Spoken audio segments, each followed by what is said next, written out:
Mackenzie Johnston with Cattle News Central, bringing you your March 15th cattle industry headlines. Brought to you by AgRisk Advisors. They provide risk management programs to livestock producers all across the West. Whether you were concerned about price or weather risk, AgRisk Advisors, they are here to help. With current day market fluctuations, you and I both know there is nothing more important than locking in a price floor on your cattle. So if you'd like to learn more about an LRP, go ahead and reach out to an advisor today. Also sponsored by American Beef Producer Magazine. They offer in-depth articles on a wide variety of topics within our industry. They feature award-winning photography and so much more within their publication. If you haven't already done so, you need to check out their March edition. All you got to do to find that is click on the American Beef Producer link above in the caption. That will take you over to their Facebook page where you can check that out. American Beef Producer Magazine, guiding beef producers for over 25 years. And finally, Circle 5 Cow School. If you're wanting to learn how to preg check your own cows or start AIing, Circle 5 Cow School is the way to go. Almost every week, they are hosting classes somewhere in between Texas and Tennessee. If you want to check out their schedule, head on over to their website, circle5cowschool.com. That is the number 5 in there, or if you'd like, you can just go ahead and give them a follow on Facebook. The Washington Post recently published an article stating that smarter choices at the dinner table would go a long way towards safeguarding the world's largest rainforest, the Amazon rainforest down in Brazil. According to authors of the article, if you fly over the Amazon, you'll see large industrial-sized soy plantations that contribute to animal feed, and many other parts of the forest are dominated by scrubby rangelands that are used for pasture for cattle. The reason that the forest is being destroyed, supposedly, is because the world's rapidly increasing appetite for cheap meat. Demand from Brazil, the United States, Europe, and the rapidly growing middle class of China are to blame for millions of acres of tropical rainforest being wiped out. Since 2016, deforestation of the Amazon has been increasing, mostly to accommodate more pasture to graze cattle. A combined area the size of New York City was destroyed in Brazil during the first 5 months of 2021, according to experts. In 2017, the United States, we closed our borders to Brazilian beef imports. We all remember this. This was because unsanitary conditions were discovered in Brazil's meatpacking plants, and there was also some concerns over animal health. And then in February of 2020, we reopened our borders thanks to Ag Secretary Sonny Perdue. And ever since that time, the United States has continued to import more and more beef from Brazil. Holly Gibbs, a land use scientist at the University of Wisconsin at Madison, believes it is worrisome that grocery stores in America are stocking their meat counters with Brazilian beef. We're going to be eating the rainforest in our burgers, said Gibbs. This is our moment as Americans to step forward and leverage some pressure to save the world by helping to save the Amazon.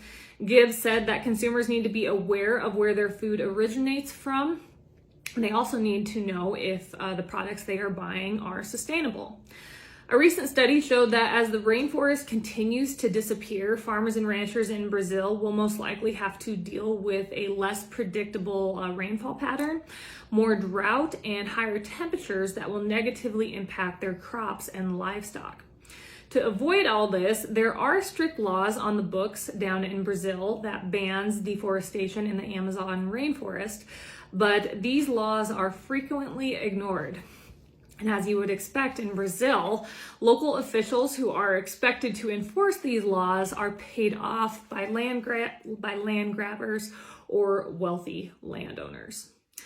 Drovers has reported that on Friday, the U.S. Court of Appeals for the 10th District in Denver ruled 2-1 to dismiss the class action lawsuit filed in January of 2020 by New Mexico ranchers Robin Thornton and Michael Lucero, and joined by RCAF U.S.A. In the original lawsuit, the ranchers, along with RCAF, claim that Tyson, Cargill, JBS, and National Beef Packing misled consumers by labeling beef as product of the U.S.A. when the cattle may have been born and raised in a foreign country.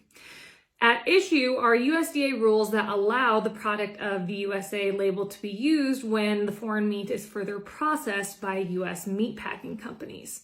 The lawsuit had been dismissed last year, and the appellate court affirmed the dismissal of the lower court by ruling that the plaintiff's arguments was preempted by federal law.